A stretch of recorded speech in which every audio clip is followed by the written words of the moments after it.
everybody. Thank you for joining us on this Facebook Live. I am here with the Willie, the Realtor. I'm not sure how to say that. Willie the Realtor, man. Willie yeah, the Realtor. Yeah, I'm here with Willie the Realtor. 2 E's and the, right? 2 E, man. Yeah, just kind of want to, set it off a little old English there. So yeah. Yeah, a little old English. Yeah, it's like thy Realtor, the Realtor. Yeah. Not just any Realtor, but the Realtor, your Realtor. I love that. Wow. The market has been insane. I love the title of this video. What on earth, or I think we called it something else, but what on earth is going on It's crazy, man. with the real estate market? So you've been a real estate agent for how long now? Currently right over a year, man. New to being a realtor. Been in the industry about 4 years, but new to being a realtor. And wow, it's...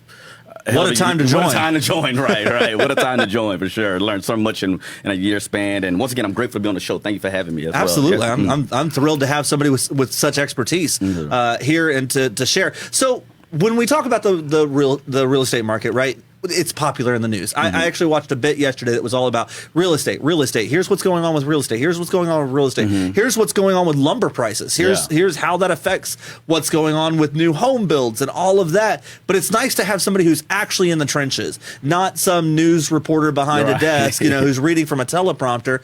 So tell us what's going on with the real estate. Is it still a heavy seller's market? What's going on? Well, I definitely think everyone should be focused and tuned into the real estate. Even if you're not thinking about buying a house, you own a home, you should be in tune to what's going on because it controls so much of our economy and just how things work. But yes, I think you hit it right on the head. It's definitely a seller's market. If you have a home right now, if you thinking about getting a home and you just need to know what market we're in. And I have some data. I'm a numbers guy just out here. So right now we have 135 new listings in the market, under contract 246 pending homes. So that means they're almost to the finish table at 283 and 51 new homes coming. So you could tell by that data. What time period is that over? This is like today, like currently where it's at right now, the market. The current date. Right. So we're almost about to have 500 new home owners in the next few days here. And we only have 135. So it's definitely scarce as far as inventory right now. Wow. That is insane. It's insane. So seller's market means that there aren't a lot of houses on the market, or there aren't as many houses as there are buyers. More buyers, yes, more buyers, and the demand is higher. So that means you kind of have to educate buyers with new terminology. And what I mean by that is there's going to be.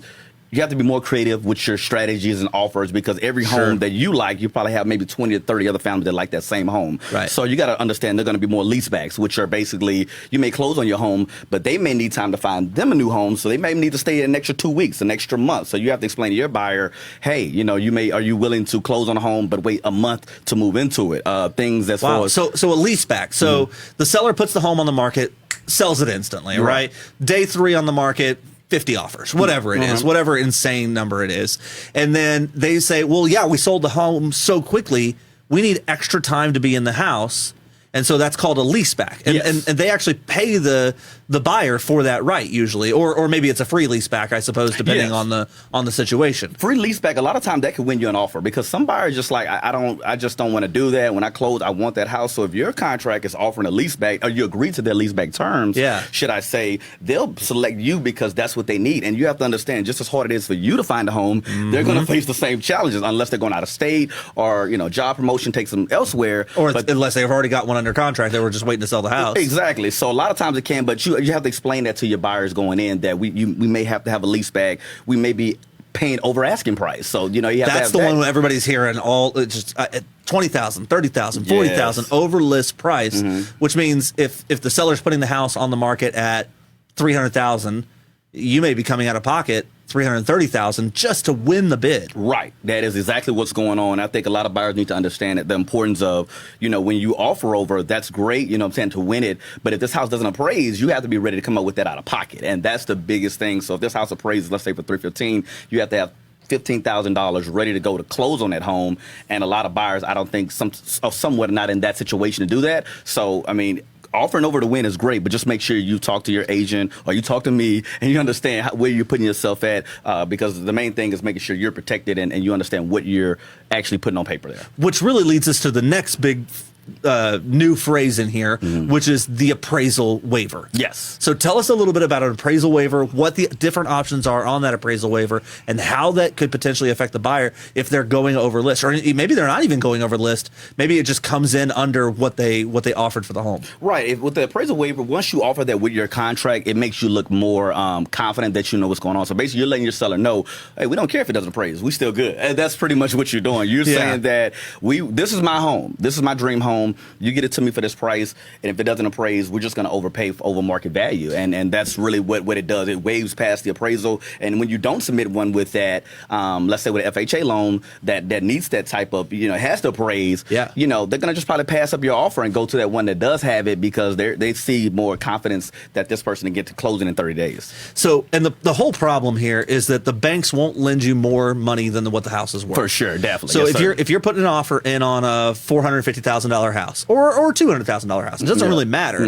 If the house only appraises for $200 and you bid out of pocket $250 with an appraisal waiver that says no matter what the appraisal comes back as, whatever the difference between the appraisal and what we bid, we're going to come out of pocket for.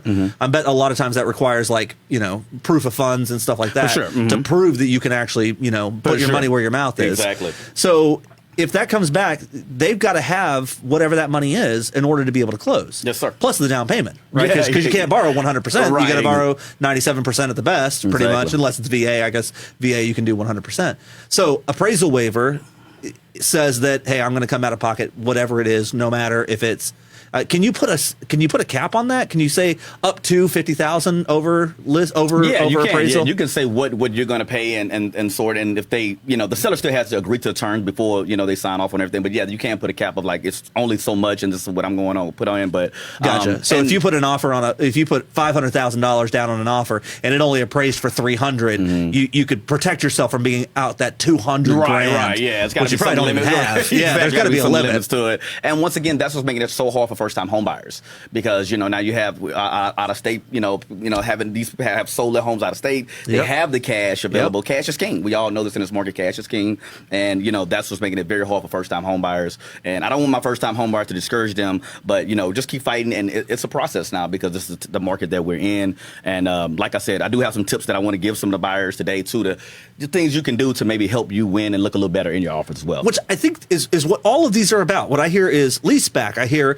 backup offers, appraisal waivers, all of these new terminology, all centers around the fact that we're in a multiple offer situation. Yes, sir. If you're not in a multiple offer situation, then you don't have to do a lot of this stuff. All right, you don't. If the house has been on the market for 30, 60, 90 days, the likelihood is you're the only offer they've got, so you can come in a little less. But on these multiple offer situations, what's the worst one you've seen? Man, worst one. I mean, I hear the rumors in Austin. So DFW is bad, but I hear Austin is in $200,000 over right now. That's insane. DFW, the best I've seen is 50 right now. I think that's the closest one I've seen. How many offers on one home? So my last offer that I had, the agent, because we were waiting to get the response back because they normally have 72 hours to respond back to our offer, and I just kept texting her and emailing her, and I said, what's going on? And she said, well, Willie, I'm so sorry, but we got over 100 offers, so it was just hard to get back to everyone. So, over 100 offers. Yeah, it was crazy, man. So I was like, if you're a seller, how do you even pick from 100 offers? That's crazy. Well, and shout out to all of the listing agents because they're working hard as far as to go through all these offers, and they're doing a tremendous job, I think, of just presenting the best offers to their agents. But that's a lot of work. That's a lot of offers to go through, and unfortunately, we didn't win that offer. But that's 100 offers, and I'm pretty sure there's other houses probably getting more than that for sure. Okay, so let's hit rubber to road. How do you win in a multiple offer situation? I mean, obviously there's no guarantee. For sure. But what are some of the tips and tricks that a buyer can use to try to win in a multiple offer situation? Well, I definitely think just being as an agent, I try to educate myself, running those comps and finding out, if we do go over, what it can appraise for, because I'm all about my clients and their pockets, and I don't want to put them in a situation where we're just trying to win. So checking the comps, making sure that, the offer that is a strong offer, but it makes sense. I know loud video is king. Everyone, if you know me or follow my social medias, I love videos, so I have my clients make videos. I make directly talking to the seller. Hi, I'm such and such, and we loved your home today, and that can touch a seller. You know what I'm saying? Someone that can relate to them, or just that experience. So video. Boy, everybody else is doing letters. Yeah. Dear so and so, I really love your house. Me and my 3 kids will love it. I love the video, man. Let's do it. Like, see me and my family. Like, you're gonna have to deny me face to face. So I love now, if you send, because you don't usually have direct contact with the seller, so if you send that to the listing agent, are they obligated to pass that along? It's not an official offer. Yeah, I would hope they would. I submitted with my offer, and I put in there in bold, like, please let your client see this. So I technically wouldn't know, you know what I'm saying? But I would like to think that, and from the responses I've gotten from the listing agents, they went a little bit more wordy with why they didn't choose us. So I feel like they did their job. Gotcha. They watched it. They were like, hey, man, we really wanted your family. Yeah. But this other person just said that or whatever. We can't mess it up. Cash is king. Your lender. I have such a great lender, Ms. Glenda White. Shout out to her at Verity Mortgage. She calls and sends emails. As soon as we send an offer, she calls and then emails the listing agent. So that's very important to have your lender in the fight with you. It's not just you and an agent, the client and agent. You have to have your lender in that fight with you, making those calls, reassuring that seller that we're going to get this deal closed. So that's another tip. I think that's really important because right now what sellers are dealing with is 100 offers, right, and trying to figure out, well, yeah, this offer is 50,000 over list. But is it real? Is it going to close? Is it real? Going to close? I was talking with somebody the other day, and they said that currently we have an 85% drop rate of the first offer not being accepted because of the mortgage falls out or whatever, because people are just making these sight unseen offers for way above list price. So a big part of what a listing agent has to do is say, yes, these are all the offers. And while this one looks really pretty, let's take a little bit deeper look. There's no letter from the lender. I didn't get a phone call from the lender saying, yep, these people are definitely approved. Sure. I've checked their stuff. They're not just pre-qualified. They're pre-approved. Exactly. Or even pre-funded. I've seen a few of those. Those are pretty interesting. I think that's really important. So they have that peace of mind knowing that, okay, if we do take this contract, we can feel relatively certain we're going to get it. Yeah, as a listing agent, your job is to verify. Your job is to ensure that this person's going to give it. And you can only control so much, but like you said, doing your homework, checking out that lender, making sure that you ask the right questions and that you peel back those layers to make sure that once you go into these 30, 40 days, because the worst thing you want to do is put it back on the market or that's start asking questions, what happened and stuff like that. So as a listing agent, you want to verify and make sure that you're accepting the right offer, not just based off the dollar sign all the time, because there are other things in the contract that play very important roles for sure. Gotcha. So we've got the video, we've got the personal call from the lender, for verifying funds, making sure they know, hey, this is a strong borrower. Yes, they're not coming in with cash, but this is almost as good. Right. Yeah. You're pretty much paying for everything in a contract. You're paying for everything in a contract as the buyer right now. If it's a survey, if it's no contingencies. You can't ask for anything right now. It's just that kind of market. If you ask for too much, they're just going to go to someone who's not asking for anything. So no contingencies. You pretty much pay for everything, and just larger amount of earnest and shorter option periods. And then just putting that extra money. If it's $250,000 house, it's only $2,500. I'm putting $5,000 down. I need to earnest. I'm letting them know we're serious. $500 for option period. I only need 5 days because I have tech inspect. They're gonna, they're gonna do it in 1 day. So so we don't need that long. So just you have to really sell your client as that we're invested into this deal from the jump, and then those are some things that I think can help some. Well, and making sure the client knows that, hey, we have to move fast. So you've got to be able to make quick and good decisions, right? You can't just be like, just put an offer on it, because you're probably going to be out. At least your option money is going to be gone. The likelihood of getting that back is pretty slim. But a lot of times you can get your earnest money back. For sure. But if you're putting up, $1,000 for option money, what do you normally put down for option money? What's the kind of the cost of the home? So, okay, 1%. Yeah, okay. So and that is just that's what I like to do. I like to just have I think this is the biggest thing I'm hearing from listing agents that I have conversation with after I close or we're in a deal with is the buyer agent's got to write up a complete offer. A lot of these contracts are not filled out right. They're not finished. And I know we're rushing to get the offer in. I make sure that I go through my contracts thoroughly. It's an important document. You can't just you do have to rush, but you can't rush that. So a lot of agents have gave me compliments on Willie did a great job of filling out the contract completely from front to back, because the last thing they want to do is go do your work. So Yeah. Just making sure that your agent is able to fill out a complete contract. Well, and I know like when I'm reviewing, like we hire people, obviously we run an inspection company, have for a long time. When I hire people, one of the things I look through is I look through the interview, and if I see spelling errors, typographical errors, spaces that don't make any sense, and I've got 100 resumes, I'm looking for anything. They can just like, it's just like, okay, let's just get rid of this guy. He clearly doesn't know how to write a contract. I don't need to work with that. Why should I spend my time and effort on somebody who can't even write a contract right? Let's take this one that's $5,000 less, but man, I'm going to spend $5,000, not teaching this guy how to do his job. Right. So making sure that contract is exactly right, I think also really does help the seller make a good choice. Yeah, and unfortunately for those clients, they don't even, some of them don't know, and they're not even being represented correctly as far as in that manner, and that sucks. So, but yeah, that is a key component. Make sure that contract is you're going over, it's filled out, all the boxes are checked, everything they want is in that contract. Because I've gotten a lot of compliments from listing agents as far as won some offers due to the fact that it's just been filled out correctly. Yeah, sure. I think we're missing a really obvious point, kind of the elephant in the room, and that is you've got to be quick. Yes. If you're not in day 1, day 2, day 3, the likelihood is they've picked one of these really great offers and they're gone. And so one of the things I see buyers struggling with, especially people who are trying to do it on their own, or thinking, well, maybe we should buy a house. And then, it's funny because I always say buyers always put the cart before the horse before the. But I mean, really backwards in that they start looking at homes first. Right. And actually, it's kind of sad because the internet has made this so easy to do. Right, it used to be if you wanted to go look at houses, you had to go drive around or check the newspaper. Right, I remember being a kid when we were looking for houses, we found our first house in the newspaper, or they used to have MLS books that sat in the real estate offices.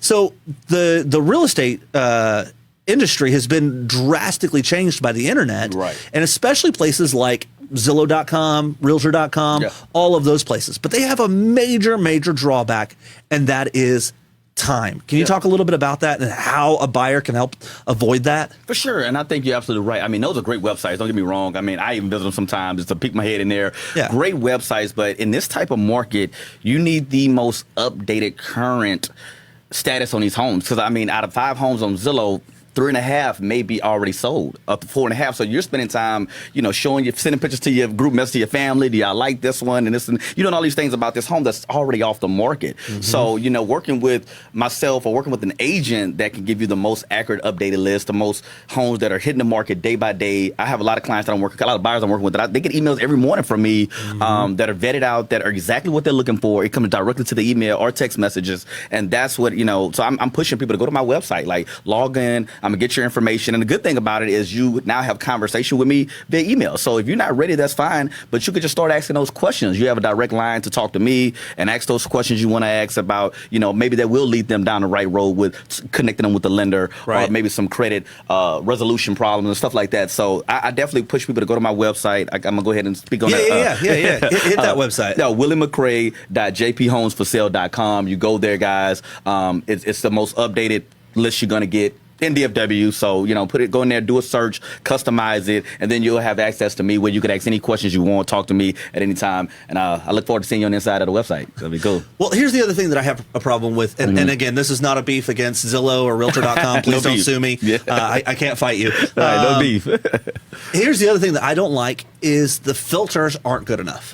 Right? Especially right now, you want to be able to narrow that house down to exactly what you want. So the moment it comes on the market, there's no question. You're like, man, I'm ready. Let's go look at this house. Right. If you've got a wide net right now that's like, hey, 3 bedrooms, 2 bathrooms, 2 garages, that's about it. That's about all you can put into most of these really big national sites is just bedrooms, bathrooms, square footage, age. That's it. Right. But if you're like, I know that I need a game room. Right. That's something only an agent's going to be able to do for you. They don't have that level of detail. Yeah, of specificity. Yeah. Sure. Exactly. Okay. So we've gotten to the home quick. We on your website. Hit me with that website one more time. WillieMcCray.jphomesforsale.com. There we go. Yeah, and that's FOR, right? FOR and SALE. Yeah. SALE. Yeah. Good point. Yeah, for sure. So you've done all of this.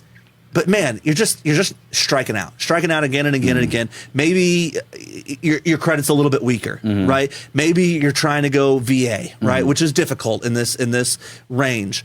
I think there's an option that a lot of people don't think about because they think it's overpriced, and that's new builds. So talk to us a little bit about new builds, because we've got rising lumber costs. We've got, not even enough new homes on the market. So tell us a little bit about that. Well, if you know me, I love new builds. I fell in love with new builds because of the process. I was working with a few clients, and we were looking at pre-owned homes. We're kind of going through the process. Ooh, that smells, or wow, that's not painted.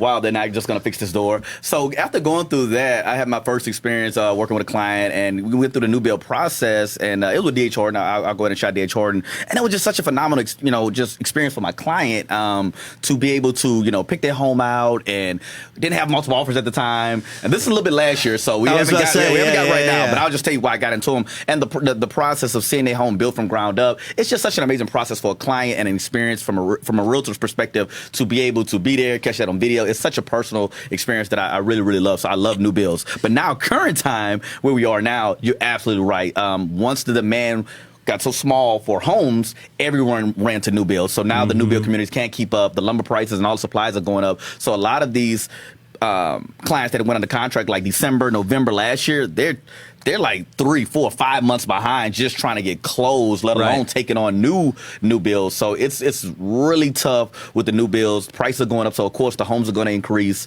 And the biggest thing I'm seeing that's just mind blowing is I'm even hearing they're doing lotteries. There's no way to legally say who's gonna get the house. So now it's just like they have to chance it now. So you have to be pre-qualified through the builder's lender, and you're really lottering on houses now. So that's just really how bad. It literally is the pick of the draw. Yes, pick of draw. The builders are so worried about having a discrimination problem that they're just like, we can't do any of that. If you meet all these qualifications, you go into a huge bucket and we pull a name out of a hat. Right. It's not even an order thing. It's not first come, first served. It's literally a lottery. It's a lottery. I thought I'd never see the days. Kind of remind me of back in the day when they used to lottery sneakers off the. I never thought I would see that for houses. For houses, it's crazy.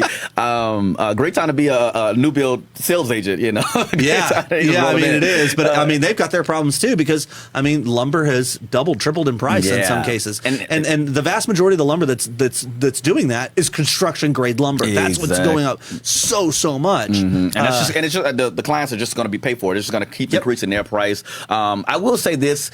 There are opportunities for new builds. I'm actually working with in Granbury. I'm working with. So basically, if you want a new build and you're trying to get some right now, contact me today, because I have some contact. But you gotta drive out. It's gonna be 40 minutes away. It's gonna be 45 minutes out. So if you think the closer you are, the harder and the more expensive it's gonna be. But if you want to go out to a little bit farther, I just bought a house in Burleson, so I'm in the Fort Worth area. So I'm covering this more Fort Worth market more or less. I used to work Dallas a lot, but now I'm kind of pushing to the Fort Worth side. But if you want to, welcome to the better side of the Metroplex. Right, I like it. No offense, Dallas. Right.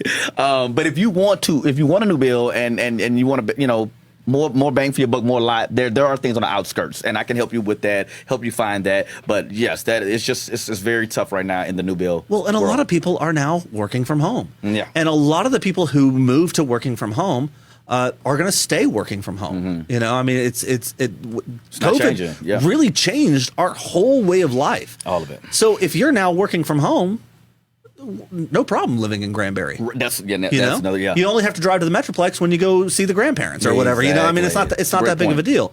So I think as we continue this technological marvel that we've generated over the last 2 years with COVID and everything, I think that's going to push people out to the outside of the Metroplex. Yeah, it absolutely should. And you hit it right on the head. And I didn't even think about that. Just speaking of that, but you're right. Home is the new sanctuary. There's so much. Driving a little bit farther out, it shouldn't scare people. And that's where I think the biggest thing with buyers right now, as realtors, that we have to do is have those transparent conversations, because in their mind they're like, well, I got my pre-approval letter. I'm going out there and I'm going to get a home. And we have to understand, no, we're not doing that. We're about to go to Academy and get some boots and some duct tape, we're about to go to war, and that's, that's what we're doing right now. We're going into the war zone. Well, and even worse than that, a lot of them are cool. I found the house I wanted online. Now I need to go find a real estate agent to help me buy it. Right? No. Right. You definitely want to, because your agent does so much for you guys, so much for you, and and for me, I know, I connected with lenders. It's the resources that we have. An inspection company, we have all these resources. So you want to get an agent that's passionate about what he does, passionate about what you need, and I think that's the biggest thing, is just someone and at the end of the day, this is a for me anyway, it's a lifelong transaction. I still talk to the people that I've closed deals with, and any updates with real estate, I still send it to them. So this is a person that you're going to be with for a while through the transaction, but not only that, it's a person that you'll probably be a friend for in lifetime time. Which I think leads us really nicely into the last thing we wanted to talk about, which is you have a new program called the Realtor Relay Challenge. Yeah. So tell us about that and how that affects or how that's affected by your real estate business. For sure, man. It's something that's been on my mind since I moved to Fort Worth. I was just, I was riding off the interstate, and I always just see the homeless kind of like off my right side of my eyes. It's just like, can't miss it. The tents and everything. Yeah, you see it. And I think it really hit home when the freeze came. Holy cow, I hadn't even thought about that. Exactly. I was so worried about me and my friends and family, who didn't have air conditioning or didn't have heat, didn't have water. I hadn't even thought about all the homeless people. So for me, that's when it really just like dug into like a deeper like level. It's like, hold on, man, what are they doing? And I think the one thing that we tend to think so lightly of when you have somewhere to go sleep is how grateful it is to have a roof over your head and have cover and stuff. So it's something I've been thinking about for a while, and I just was wanting to get myself in a position where I can be able to do that and help more. So my last closing, I took my two daughters, which I can see on the t-shirt. I love this shirt, man. That is so cool. Willow and Willie, they were with me up filming, but I actually went down, and it was nervous because you don't know what the reception is going to be like when you're walking up on a total stranger. But man, they were so receptive. I went out there, I took all orders from everyone out there at the time. And we drove them at the nearest McDonald's, just grabbed, as much as I could. I talked to the manager. They gave me even a discount. They were super nice. That's awesome. And we got all that. I went down there and just fed the homeless, gave them food and drinks. And some even prayed. Thank God. They prayed. It was just a moment, man. And to feel my kids to be able to see it. So I'm really challenging other realtors. I feel like I want to be the voice for the homeless. We do a lot in real estate. We do, in our community, we serve our communities. But we can do more. We can do more. And I think other realtors, we have these big closings. You worked hard. You deserve it. But so if you don't want to come downtown and actually physically do it, you can reach out to me, DM me. I would love to, partner with you and make sure that money goes to where it is. But this is going to be something that I'm going to consistently stick with. For every time I have a closing, I'm going to take portions of my commission back down to there to feed them. I want it to grow to maybe covers, socks, tents. It can just as the money flows and grows, I want to make sure that they benefit from it. And the last angle of it was for my clients. I think it's good to work with an agent that's like, you're doing this transaction with me. You let me sell your home. You're buying a home with me. Now, but your money is also going to some good. So right. I looked at it from both perspectives, and it felt really good. And after that first experience, it's on my YouTube channel. If you want to go watch the full video, it's about like 7-8 minutes. But really cool, fun day, and I look forward to doing it more and more. And hopefully, I call it the Realtor Relay because I'm passing it on to the next agent to do it, man. So just use the hashtag or @ me in it. I would love to see it, and I just want to bring awareness to do it. So that's hashtag Realtor Relay Challenge. Yes. I love that. And I want to say something because you said something that kind of could have been misleading. And that is that the buyer's dollars are going to a good place. But the buyer doesn't pay anything for the buyer's agent. That's true. Yeah, and I think this is important because if you've never bought a home before, you may not even be aware that the buyer's agent is a 100% free resource for you. Free, man. Free. I mean, and I understand why people put their names on signs in front of houses, but calling that agent, not necessarily the best idea that you can do because that agent is working for the seller. They are. For the seller, totally. So you want to make sure you have your own agent who's working for you who doesn't cost you a penny.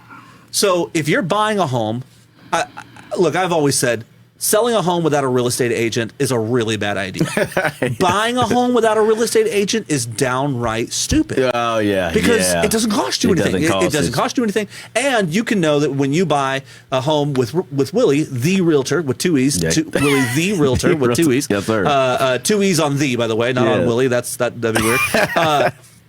A portion, like money that you didn't even pay, is going to be going to help the homeless who have got to be suffering worse right now than ever before. For sure. Steady going. Yeah.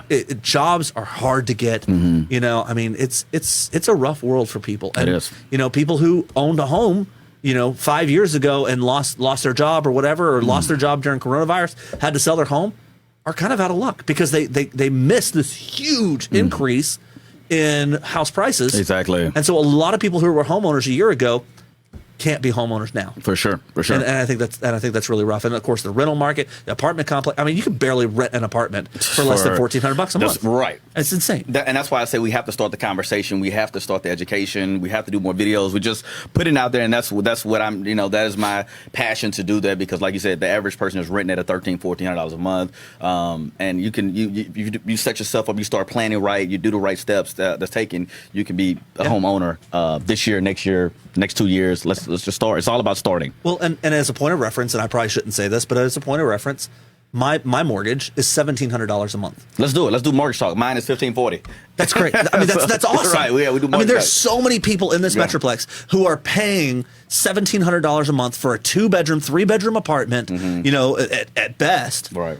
And could be buying a house instead. Exactly. I mean, and by the way, that includes taxes and insurance. I mean, that's not just just the principal and interest. That's the whole shebang. So if you have any interest in buying a home, I know it seems crazy right now, and the newscasters and social media and everybody has this huge gloom and doom opinion on real estate. Oh my gosh, house prices are so expensive right now.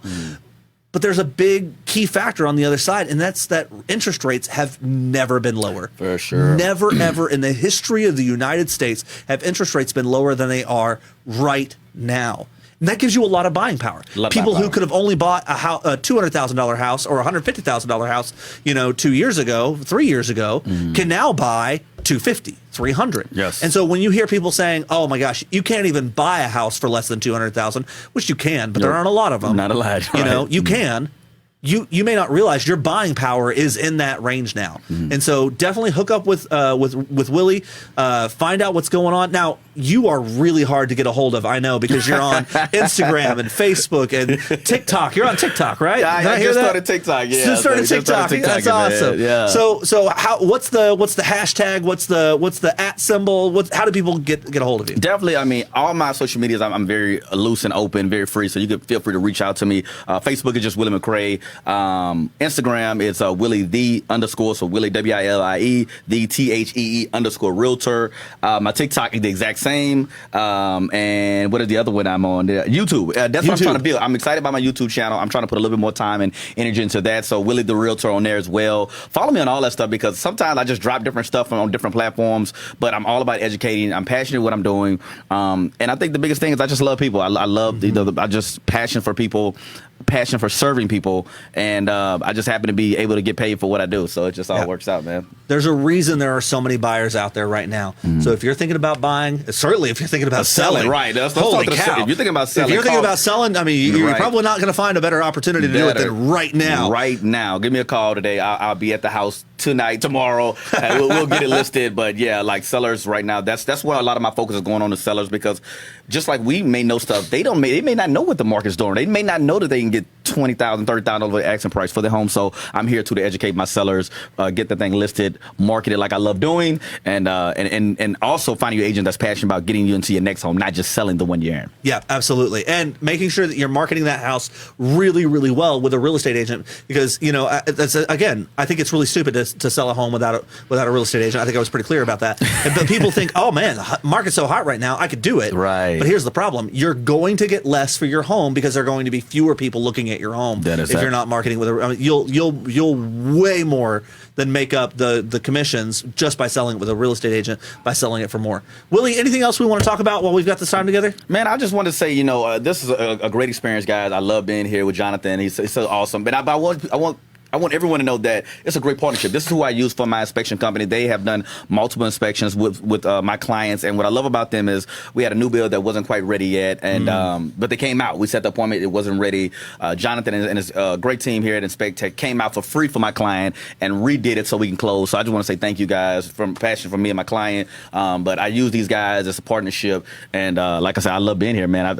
It feels like home when I'm sitting here. So I appreciate that. Well, until we see you again, stay safe and stay productive. Bye, everybody. Bye, everybody. Thank you.